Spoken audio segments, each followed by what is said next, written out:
right? How many times have we had maybe powers that be in whatever context make decisions where we feel like, man, they just don't know what our life is like, right? Not one size fits all type stuff. The principle of subsidiarity emphasizes the right of the family to live and govern its own interior life. And more complex communities are meant to support and empower the lower order communities to best live out their mission, instead of dominating and placing undue burdens upon families or other communities of a lower order.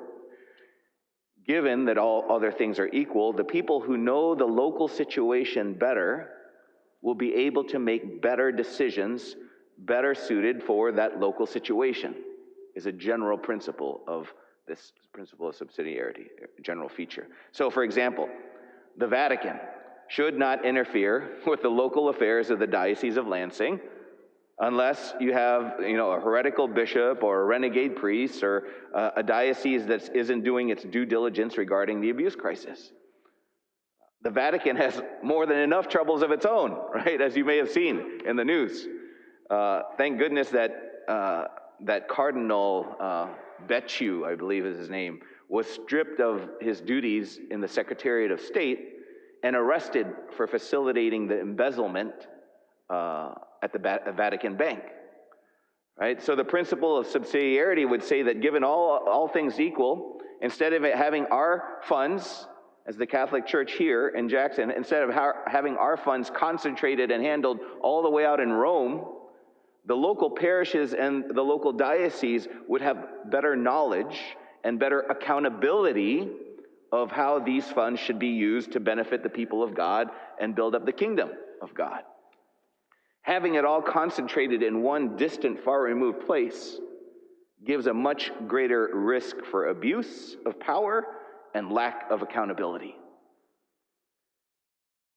But given how there are over 1.2 billion Catholics in the world, right?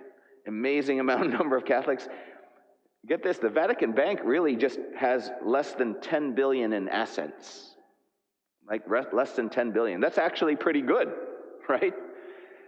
Just to give you some perspective, just one prestigious university has more wealth than the Vatican Bank. So the endowment at the University of Michigan, for example, that alone has 12 billion. And Harvard has about 40 billion in its endowment, not to mention its annual operating budget, right? So the material wealth of the Catholic Church is, for the most part, kept at the local parish and diocesan level, which is a huge reason why the Catholic Church collectively does more good, gives the most help to the poor and unfortunate, and performs the most corporal and spiritual acts of mercy than any other institution in the face of the planet. That bang for the buck is in no small measure because of observing the principle of subsidiarity.